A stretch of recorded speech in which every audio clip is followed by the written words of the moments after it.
Hello, everyone. I'm Melissa McAllister, and you're listening to The Melissa Made Show. Now, for decades, I've dedicated myself to helping women break the cycle of dieting, navigate through all the fads, and change their lives through my nutrition coaching. Now, each week, I'm going to talk about everything from deep nutrition, mindset, self-care, the ideal workout routine, tips on how and why to implement intermittent fasting in your life, my favorite recipes that are not only crowd pleasers, but they're actually healthy for you, and so much more. Now, with small and consistent changes, you can defy aging while living a happier, healthier, and more heart-filled life. I'm so excited to show you it's possible with the right strategies that are so simple to adopt.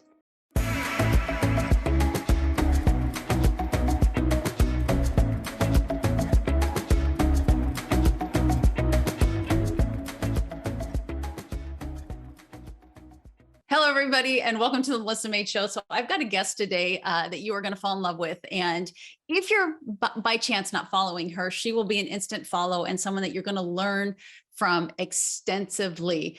I want to give her a proper introduction, but I'm very excited to talk to her. And like I was just telling her before we started this episode, that I just think the universe puts people in my way intentionally. And she is one of them. I love how she teaches. I love the topics that she talks about. Every day I get questions in my inbox that she references and that she teaches on. So this is going to be one of those that you're going to have to listen to probably more than once. You're going to want to have a pen and paper. You're going to want to follow her and you're going to enjoy her. She's prepared to hear me probably mutilate her beautiful name. We probably spent 10 minutes on it. Efrat Lamandre is a PhD. Yay. It's a beautiful name. And from this point on, we're going to call her Dr. E. She's a PhD and she invented the new method where she empowers people to finally realize that their symptoms are not in their heads. How powerful is that? Conventional medicine has its limits and often doesn't address the root cause. Now, using functional medicine, Dr. E helps people with autoimmune diseases, hormonal imbalances, insulin resistance, and general I don't feel good-itis. Does that sound like you? I know a lot of you right now are like, oh my gosh, you just described me to a T. And so I just want to start this off, Dr. E, with, can you just give us a little bit of background on what's taking you to where you are today from, maybe the conventional medicine route, or why you specialize in what you do compared to just conventional medicine? Sure. First of all, thank you. I'm honored to be here. And thank you to everyone who's listening. I hope you're washing your dishes and mowing your lawn, and we're going to keep this interesting. So the way I got into functional medicine, and what I realized that everyone gets into functional medicine, is either because they've hit a roadblock or someone that they love hits a roadblock. So I started off in conventional medicine. My first degree is nurse practitioner, family medicine. And I opened up a company called EG Healthcare, which is primary care, just like when you go to your doctor's office. And everything was great. And we serve over 25,000 patients. And I did the thing. People would come to me and say, I don't feel good. And I would run the labs and everything was fine. And I would say, you're good. I'll see you next year. And I had no idea how disempowering that was, because I really was doing everything wholeheartedly for my patients and all the labs were fine. So you're fine.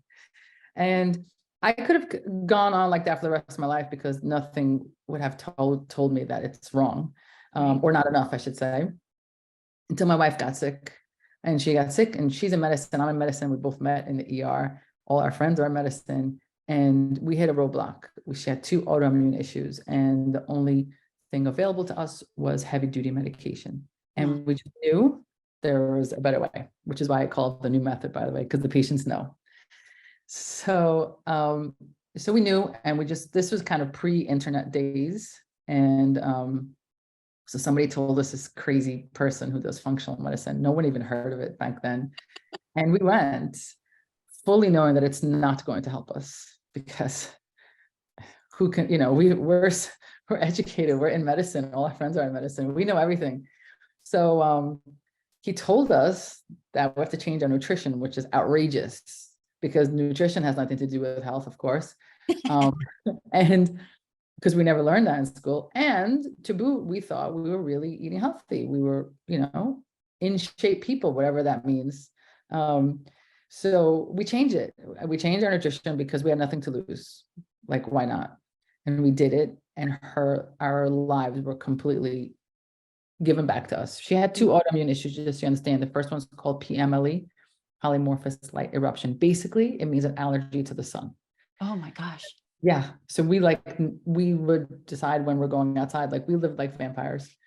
And then the second was severe psoriasis, so severe that like her feet would bleed and her hands would bleed. And it was really affecting our daily living. And within a month, her psoriasis was completely gone. Jeez. And she was able to go out into the sun. So I was like, what is this witchcraft? Voodoo. What is this nonsense? So, I started one class and another class, and before you know it, you're just down the rabbit hole. And I started bringing it back to my patients. And then ultimately I developed the new method, like a separate entity, because it's 2 different types of patients. Not everybody wants this. And so I created a separate entity for it. And it's become my passion. I can't unsee what I've learned. So this is how I am here today. I love that. And I know every person, is so individual. But I'm curious, listening to what your wife went through, did you find anything, especially for the psoriasis, that was particularly helpful in helping her heal it so quick? I mean, I know you had mentioned diet, but was there anything specific with that was just like, wow? Well, now years later, I know that anyone who has skin issues has belly issues. Skin is belly. Skin is the neon sign on the outside. It's letting you know, hey, we're not happy on the inside. That's all it is. You could topical yourself all day long. All you're doing is managing flares, but you're actually not getting to the root cause. Until you fix your belly, your skin's not going to be right. Yeah, 100%. I love that. And I was just binge watching your Instagram as well. And coincidentally, I went to get my well woman exam. I think I shared this on a previous podcast just a couple of months ago. It took me 6 months to see her. She was sought after, and had the well woman exam. And I wanted to have my levels checked. And so, including hormones and including thyroid and all that. And she's like, sure. And when I got the results back, the only thing that she tested was TSH. And I just watched. Your thyroid, okay. Yes, my thyroid. And so I would love, and this is something that I share with my clients all the time about the complete panel. But with your expertise, will you share a little bit about, if you feel not well, always get the thyroid checked, but don't fall into thinking that if your TSH is fine, that you need to move on to something else because it's obviously not your thyroid, because that couldn't be farther from the truth. Sure. So let's talk about why providers only do the TSH. They do the TSH, and I always want to tell everyone who's listening, your providers are great. They're wonderful people. They have no malice. They're not evil. They're not in big pharma's pocket. It doesn't work that way. I have a medical practice. Big pharma's not coming. They're not even allowed to buy us coffee. That's not how it is. It's just we're taught a certain algorithm, and the algorithm states that you do a TSH, and only if the TSH is off do you then explore further. So that is the algorithm, because the mindset is the TSH is fine. If the TSH is off, I'll medicate you. If the TSH is fine, there's nothing I could do. So all that data is meaningless in a conventional setting because I can't medicate you. Right. So that's why they're doing that. And but what we know with autoimmune thyroid issues, whether it's hyper or hypo, is that it takes years before the thyroid is affected. So you can have an autoimmune issue for years, 10 years, 20 years, and your TSH will be fine. All that means is that your thyroid is producing, your thyroid is doing its function, it's producing, it's getting hammered by your autoimmunity, but it's producing. That's what the TSH is letting us know it's producing, so it's fine. But wouldn't it be nice to know that it's being hammered? So if you could find out that it's being hammered, just like we like to know for pre-diabetic. For pre-diabetic, then we want to know, hey, let me make some lifestyle changes right now so that I don't become diabetic. And we have it, it's called an A1C, and we do that all the time.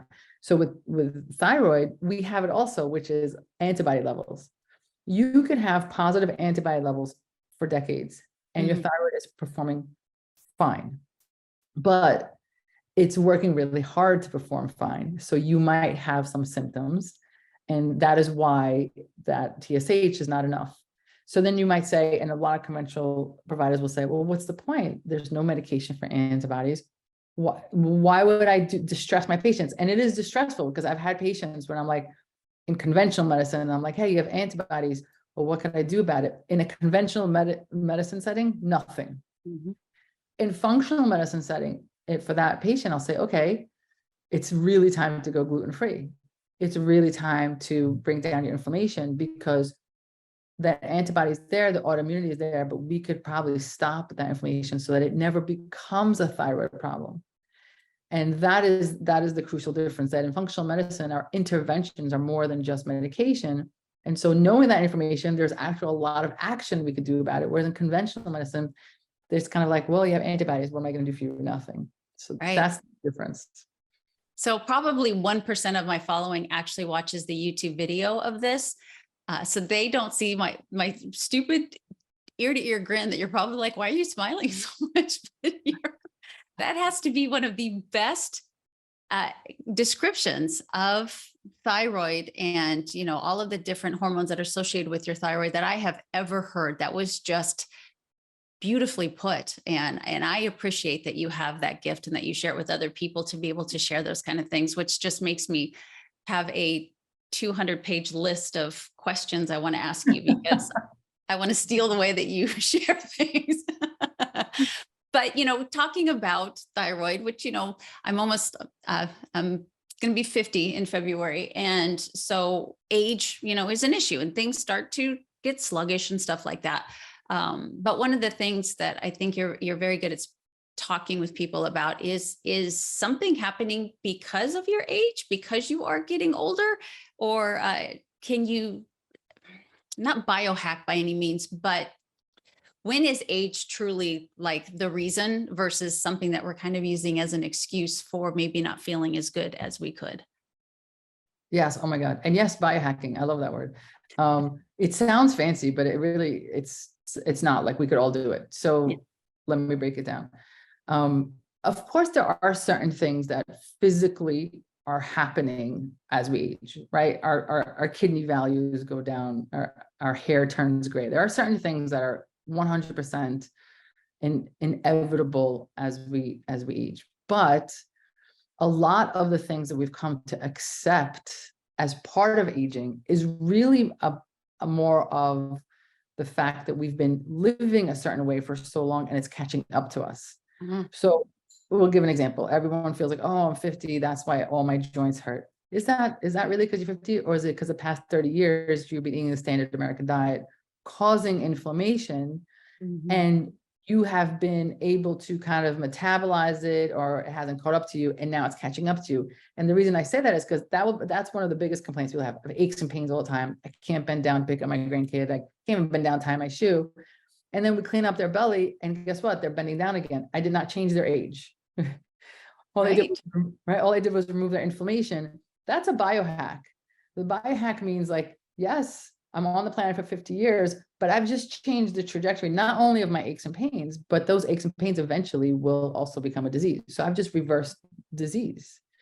And I get this question a lot, like, what do you mean, you know, you people are going to die and, you know, you can't live forever. True. Of course you can't live forever. We can't, but we could live well for a much longer time than it's acceptable. What's happened in our age for many of us is that our friends to the left, our friends to the right are just as unwell as we are. So we think it's normal. They're on a blood pressure medicine, you're on a blood pressure medicine, they're on cholesterol medicine. They also, you know, groan every time they get out of the chair. So then this must be 50, but no, this is all because you guys are all eating at the same restaurants, and, you know, right. So it's that more than the age. It really is. Yeah. Well, you know, they say that you become the 5 people you hang around. I mean, I just heard that yesterday again, and it's such a true quote that, you know, you tend to surround yourself with, and I know you're a woman that's very big into business as well. So it's not even just health, but even in the business realm of things, if you surround yourself with people that are very driven to do well in business, or people that are very driven to age well, you're going to follow suit with those people, as opposed to, if you are right now in a journey of trying to be a happier and healthier person, yet the 5 people that you hang out with always kind of give you a hard time about that, oh, live a little, that's not going to kill you. One more drink isn't a big deal. Just go ahead and eat that. What's this gluten thing you're not eating? It really does make a big difference who you surround yourself with. So I appreciate that.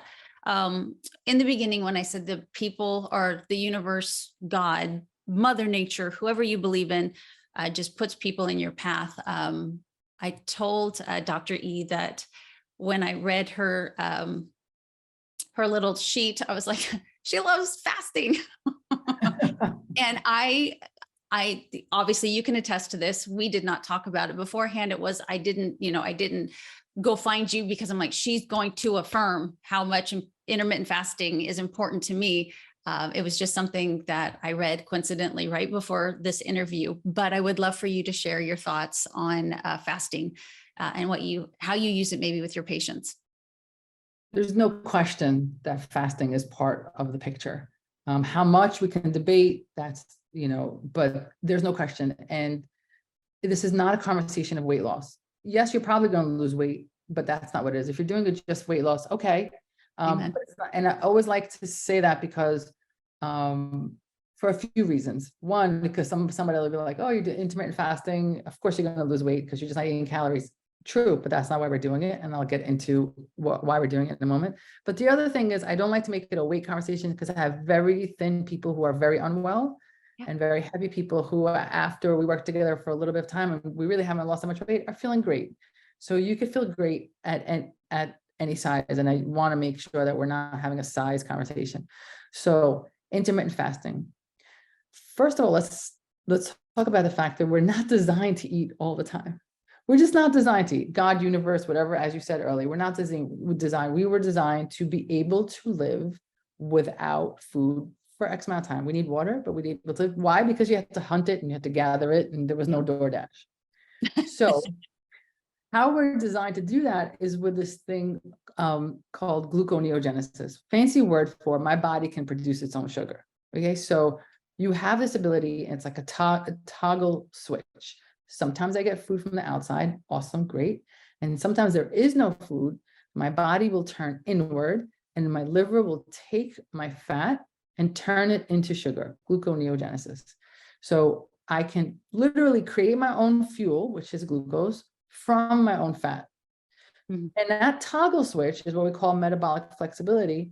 It's really important. It's how we survived as a species, because sometimes there was no food and we didn't drop dead after one meal, even though we feel sometimes like, oh my God, so hungry. Right? So, okay, so who cares, right? And now, but the thing is that in that time, when you are now using your internal stores, and during that time is when healing and repair happens. There's a lot of magic. It's anti-inflammatory. Your body is just going into cleanup and repair.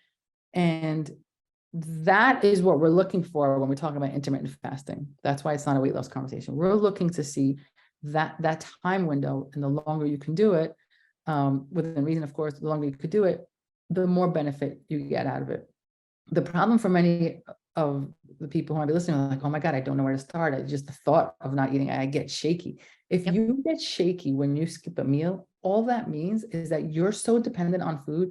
You are like a car that needs to get filled up every block. You can never buy a car like this.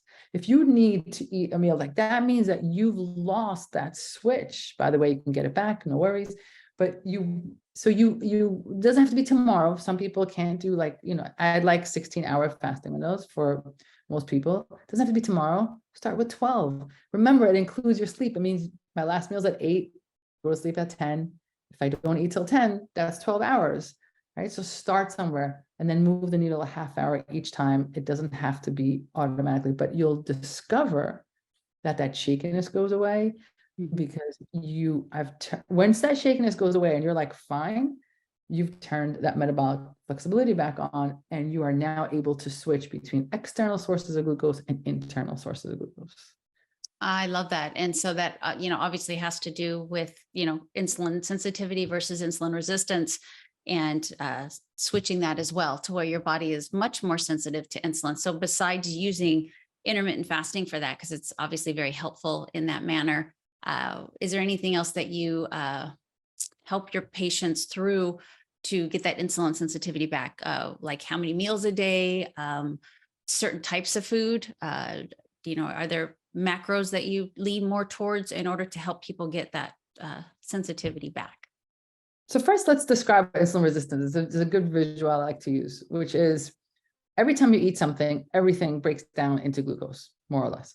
And it breaks down to glucose, and then insulin is like Uber. It picks up your glucose and it drives it over to the cell. And the cell's like, thank you so much. Awesome. And then you keep eating another meal, another meal, another meal, and insulin picks it up, brings it to the cell, and the cell's like, nah, boo, I already got enough. Okay, that's insulin resistance. The cell saying, I don't want anymore. It's resistant to insulin.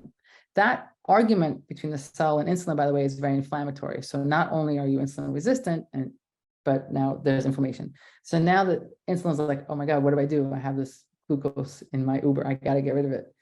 So if it drops it in the blood, that's diabetes. Finger stick goes up, that's diabetes. So it doesn't want to do that. So what does it start to do? It starts storing it in places. Yeah.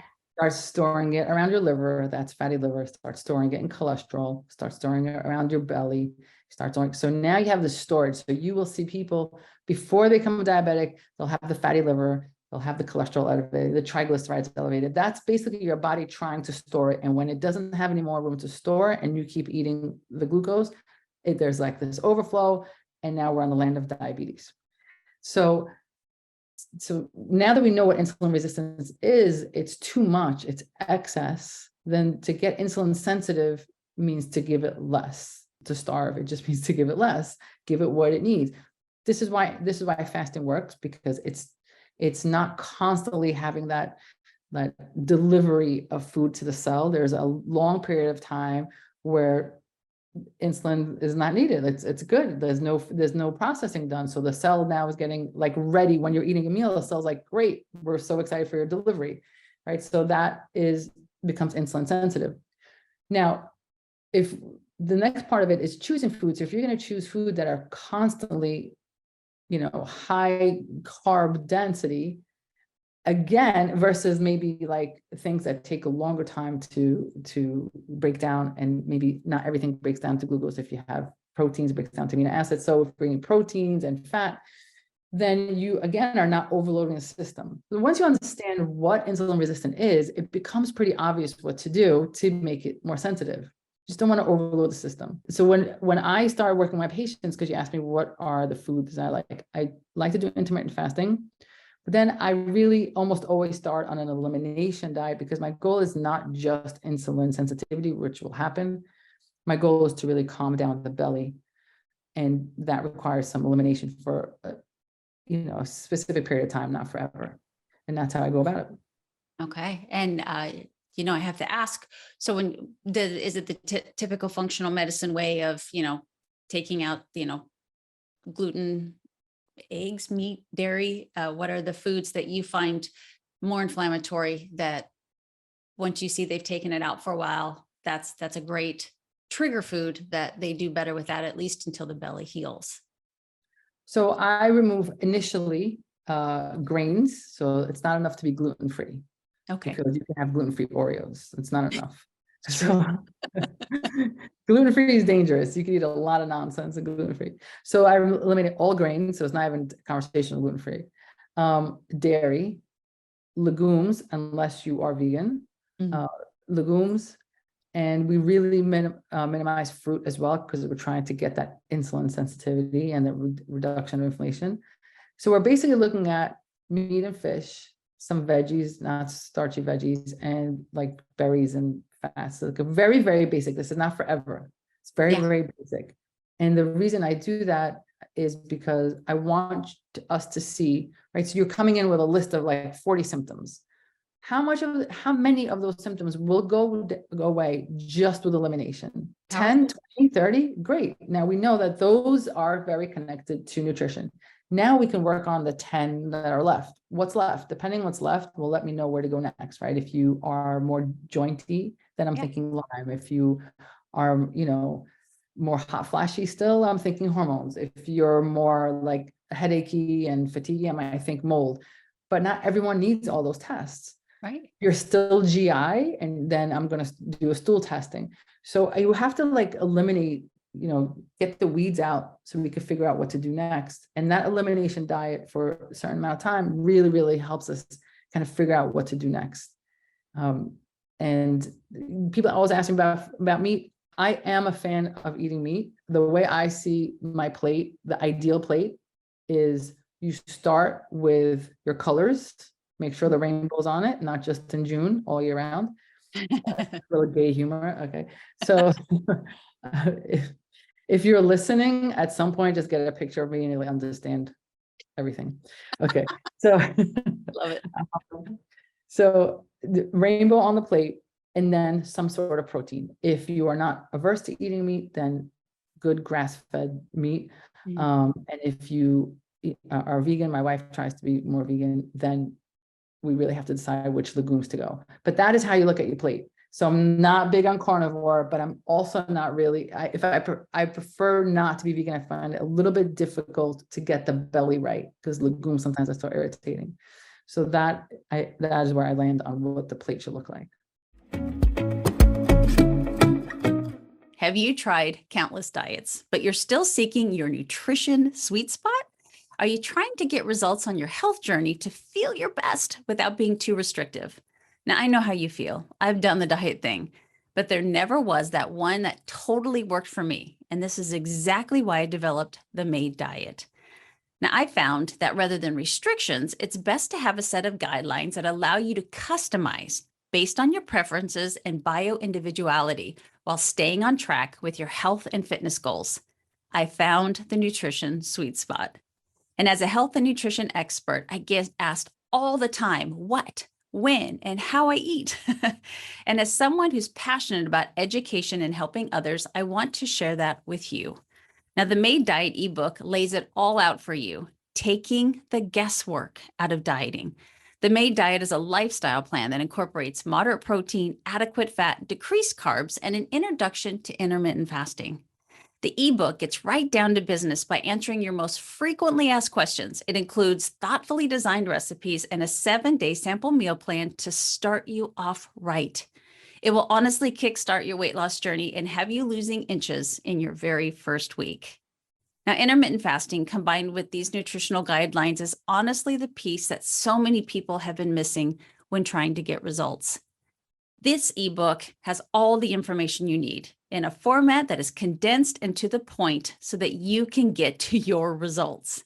If you're ready to get started, the MAID Diet ebook is available immediately on my website for just $9.99. So head over to melissamaidonline.com/MAID Diet to take action towards feeling your best today.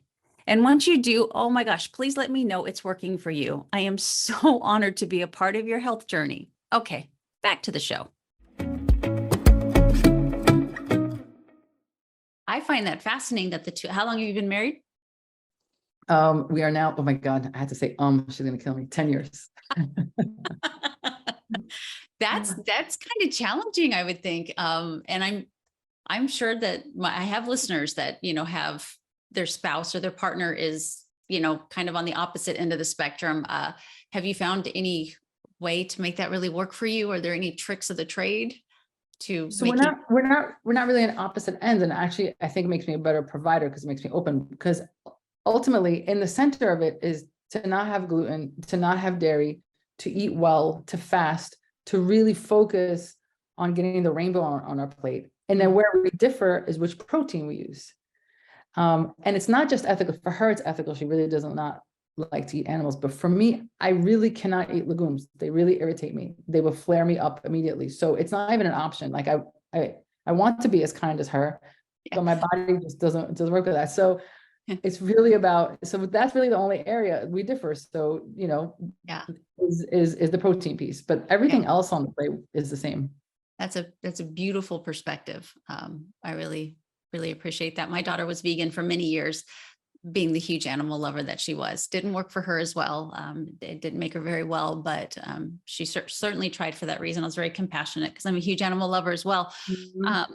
Talking about insulin sensitivity and resistance, you're doing such a bang up job of explaining things and how to work with, autoimmune disorders and stuff like that. Can you share a little bit? Hashimoto's is obviously an autoimmune disorder that I feel from the clients that I work with is on the rise and becoming something very common.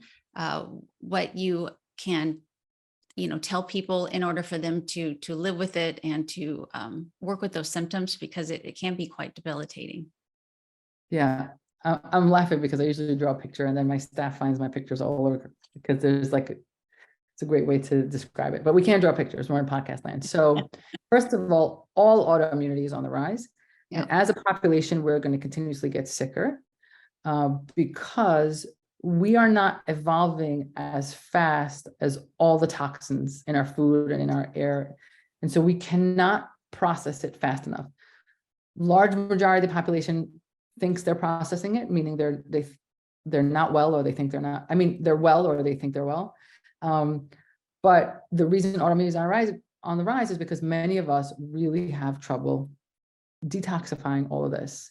Yeah. Detoxifying does not mean go get a detox protocol for 30 days. Detoxifying means that your kidneys and your liver and your skin really cannot process all these chemicals and overload, and then it creates an inflammation.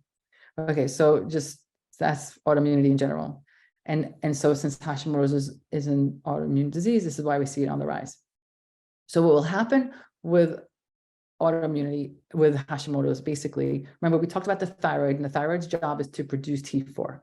And when you go to your doctor's office, there's going to be a measurement of TSH. If the TSH, for some reason, by the way, TSH stands for thyroid stimulating hormones. So this is what happens. At some point, the thyroid is supposed to produce T4. For some reason, and we'll get to it in a moment, your T4 goes down. Your brain freaks out and says, oh my God, we don't have enough T4 around.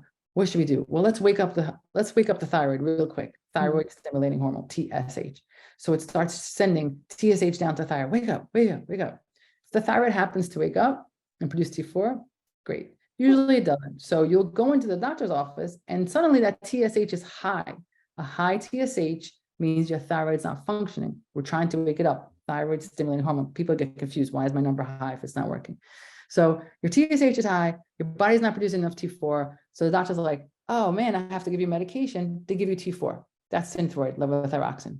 You get levothyroxine, you put it in your mouth, that's T4. Your brain calms down and says, great, TSH normalizes, all is good with the world. You figure out how much T4 you need, your TSH is fine. And that is the world of thyroid and conventional medicine. It is not wrong. You certainly need the medication, but it is not, we never asked why. Why is this happening? So we go to the why. Remember those antibodies. The why is my body is attacking the thyroid. My body, how do I know? Because I have antibodies. I'm not supposed to have antibodies to thyroid. I'm supposed to have antibodies to COVID, antibodies to measles. Why do I have an antibody to my thyroid? Well, your body is making a mistake and it is, attacking the thyroid. Okay, why? Why? Because most of the time it's because you have a leaky gut. And then you eat gluten, because who doesn't eat gluten until they're sick? And that gluten comes out into your system, and your body's like, wow, this is foreign. We should attack this gluten. And gluten, it has a very similar build to an enzyme in your thyroid. So there's this issue called molecular mimicry, where the body's like, oh, well, gluten looks pretty similar to this. So every time you have your sandwich, your whole wheat turkey sandwich that you think is so healthy, every time you have that sandwich, you're also attacking your thyroid. So anybody who's dealing with Hashimoto's, the first thing you need to do is stop eating gluten. The gluten thyroid connection is well established, plenty of papers on it. And you just have, because you want to do is stop the assault. If you don't stop the assault, you're going to consistently need more and more medication. This is why, my last year I was at 25 micrograms. Now I'm at 50. Now I'm at 75, because you have to stop the assault. I just want to say that if we stop the assault, that does not mean you won't need medication. Damage done. You're going to, unless it's the very beginning stages, you're probably going to be on medication for life, but we could stop it from worsening. And that is the goal with a lot of autoimmunity, either to stop it from worsening, reduce flare-ups, but not really, we don't really cure autoimmunity. We calm it down to the point where it feels like it's cured, but it's not cured. So if anyone's promised you a cure to autoimmunity, please run. Hopefully I answered your Hashimoto's question there. Yeah. And so I just really quick want to go back to gluten because, in the world of social media, you've got a lot of, medical professionals and people in the nutrition space that will say, it's best to kind of, do without it. And then you've got others that'll say, it's what's there's, honestly a joke about it. Like, the Gen X never was, sensitive to gluten and stuff like that. And so I'm curious your thoughts when you're thinking of like my kids are 27 and 28 years old. At that age, do you think even gluten, so that my daughter, when she's my age, her thyroid is stronger, should watch that gluten at that age? Or what are your thoughts on that? Generally speaking, for the healthy population, should they watch their gluten? Or is it really just for people that have the propensity to have these autoimmune disorders, or maybe because overall their general health isn't where it should be? Those are the people that should watch their gluten. What are your thoughts on gluten? Okay. So the first part is like the older generation doesn't have, first of all, how do we know? Yeah. Okay. We weren't looking at it. But second of all, we also, a generation or two ago, ate less gluten. Yes. We ate less meals. The gluten was different. Our grains were different. Like everything has changed. Our food sourcing has changed. So the first part is I'm going to object to how many people really are gluten sensitive even back then. Mm-hmm. And then the second objection is it's not the same gluten anyway. So it's irrelevant to go there. As far as what we should watch, it's the reason not everyone is gluten sensitive is because not everyone has a leaky gut. So when you're younger, you tend not to have a leaky gut, but I guess the question is, how will you know? It's complicated also with age. Like I don't take on patients younger than 35 because you're under 35, unless you're really, really unwell, you're not willing to give up gluten. So like, why torture these children? My oldest is 26 also, and I've been, she lives around me and she's just like, okay, I'm not doing this. They want to have pizza, they want to have beer. So unless they're really unwell, yes, are you going to torture them? And you need some motivation. You need to see like it's feeling better.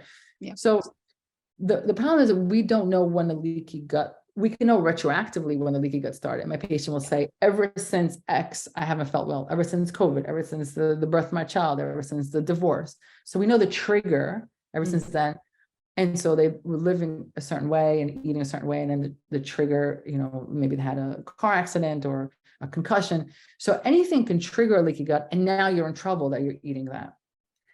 And that's the issue. We don't know when that will happen to anyone. So for the younger generation, I would say, unless they're dealing with an autoimmunity, I would, it's hard to torture these young ones. I hate to do it to them. It's everywhere, yes. I've tried. I've had college kids come to me. I really stopped doing it because it's like the kid's miserable. Yeah. The kids are miserable, especially if they're in college and they're trying it. And like sometimes the parents are like so gung ho about it. I'm like, have you ever been to like a college cafeteria? My son's in college now. I'm like, there's nothing to eat there. So you have to, everything in medicine, everything in life is risk reward. So how much of the reward is this child going to get if we have them on this restricted diet? Someone with Hashimoto's, the reward, is right there. So you have to, it's individual. Yeah. Okay. So the last question I have for you about nutrition is if you would, because this is also another common one that I get, that I hear a lot about, fibromyalgia. Do you work with a lot of patients that suffer from that? And is there anything that they can do on a more holistic level to help with that pain? Yes. Don't accept the diagnosis. Okay. I got so much slack for this on TikTok. So much slack. Good for you. Like, oh my God. So let me say this. Of course, I believe you that you are not really, people like you don't validate. I'm like, no, I'm the super validator of what you're feeling. Everything you're feeling is real. I'm the super validator. Of course you're in pain. Of course, everything you're saying is real. There's no question that it's not in your head. It's the name of my damn book. It's not in your head. So I am 100% your ally, but accepting that diagnosis it's an end of a conversation. Here's what happens to the diagnosis. So yes, there's criteria for the diagnosis, and they're like, you don't know what you're talking about. There's a criteria. Of course, I know the criteria. I know the criteria, and we all know it's a diagnosis of exclusion. You make sure there's no autoimmunity, you look for certain things that's not there. There's a new test out there that shows some inflammatory markers, and so everyone's very excited. There's a fibromyalgia test, just shows inflammation, there's nothing new there. So basically, you're a patient with a lot of pain, you don't have anything else that we know about, you have inflammation, you get fibromyalgia. Here's the problem. First of all, in conventional medicine, I'm going to tell you the truth, whether you want to hear it or not. You walk into your next doctor and you say fibromyalgia, they're already not listening to you. Yeah. You're done. You're done. In conventional medicine, fibromyalgia, you might as well have like, I'm crazy on your forehead. No. So don't even say it. Don't even say, hold on to it, put it in your pocket, because now no one's listening to you. So first of all, conventional medicine. Second of all, once that happens, the provider already has the sense that a lot of people, rheumatology, everyone already looked at you and said, it's fine. I'm not going to look any further. You have fibromyalgia. You've ended the conversation of figuring out what is going on with you. And this is not going to work to your advantage, because it's not like they're offering you a cure. They're offering you anxiety medications, antispasm medication, muscle relaxer. They're not really, what are they offering you with this name? It's not a good name. It's not a good diagnosis to have. So you're in pain. Let's figure out what's going on. Why are you in pain? Have you explored Lyme? Have you explored mold? How is your microbiome? How deep did you go in your microbiome?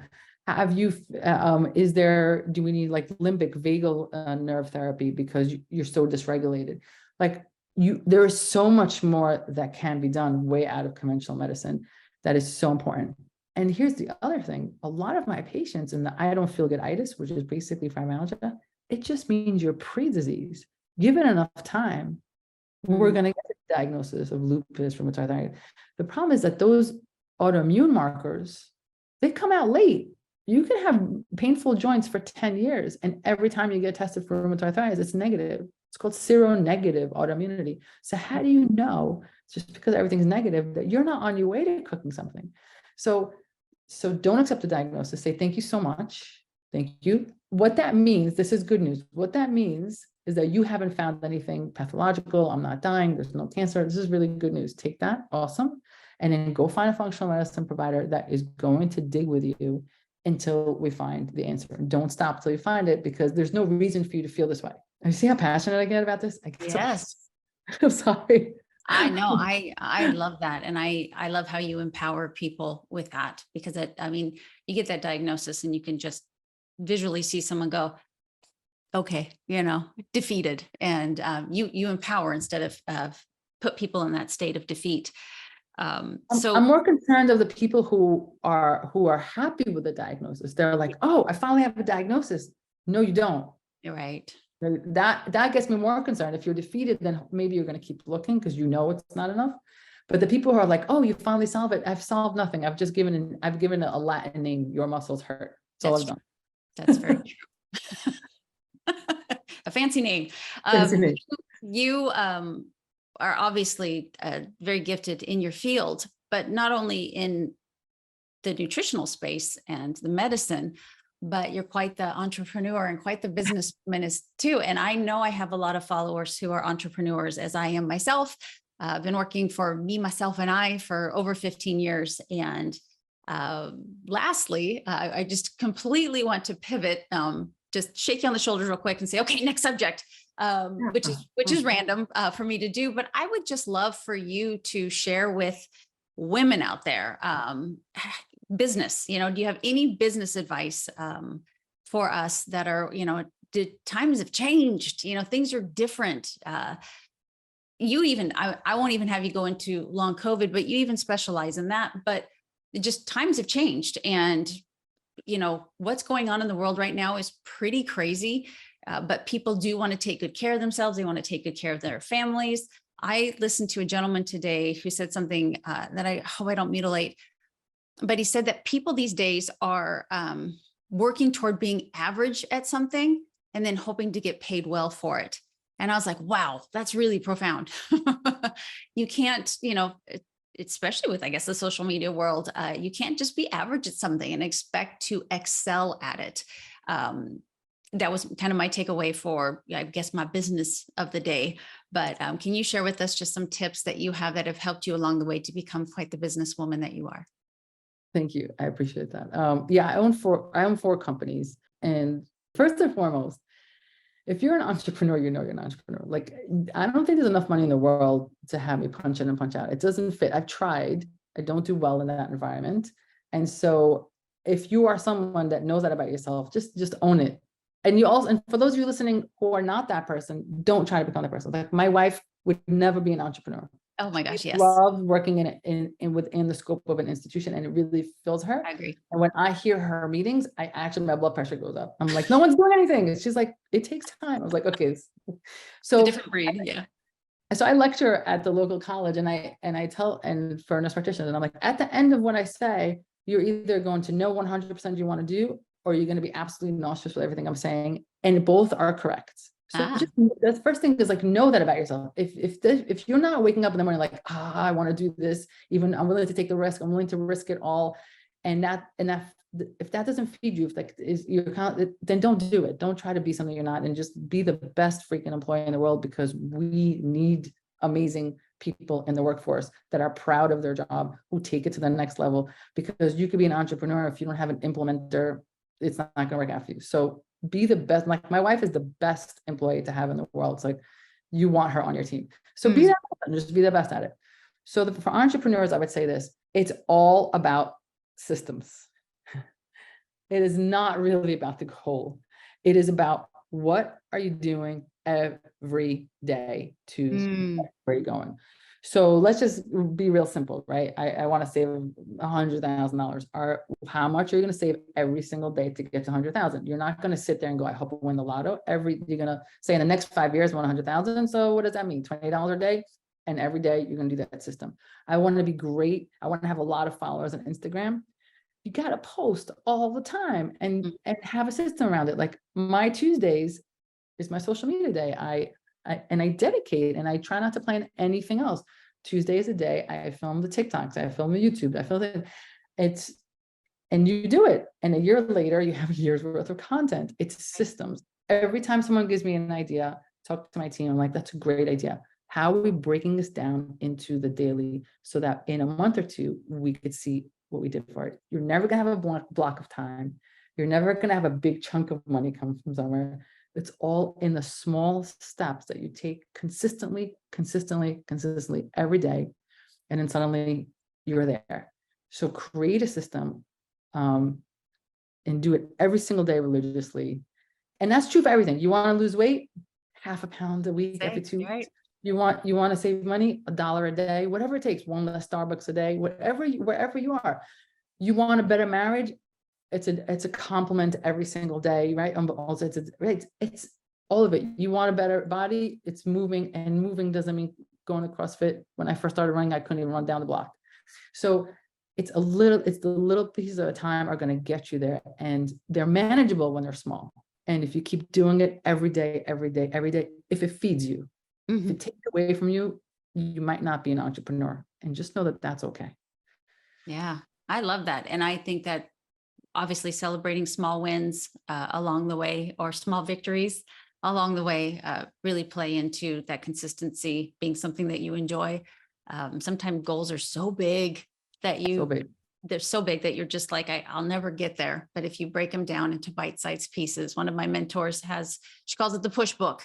She wants you to have this huge push goal, but then she teaches you how to break it into smaller goals so that you can celebrate along the way to reach that big push goal, which I think is obviously very important.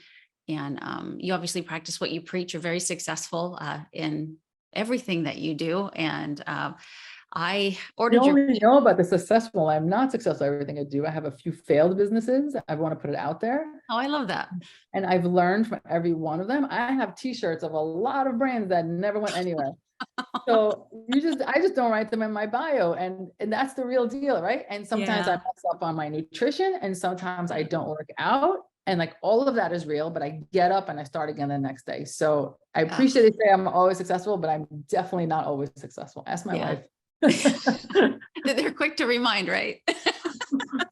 But I'm I just feel so blessed to have got to know you a little bit, and looking forward to reading your book.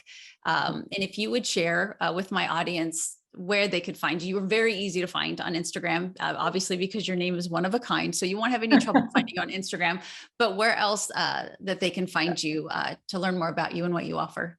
I appreciate it. So it's called The New Method, and new is spelled with a K because you always knew there's a better way. I say that all the time. It's so funny. And so it's The New Method everywhere: TikTok, Instagram, Facebook, YouTube, podcast, everywhere except for Twitter because I talk too much. And and we have people who are constantly reading comments. They're, whatever. So you reach us anywhere. And there's also a website, wherever you find it, wherever you are, we're there.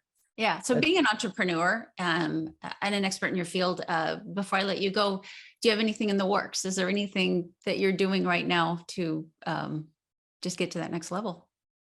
There's actually two things in the works. One of my companies is, if any of you guys listening are nurse practitioners, one of my companies is called EG Prep, and we've been launching, we have educational seminars, but we're launching it now to make it a little bit more accessible for affordability.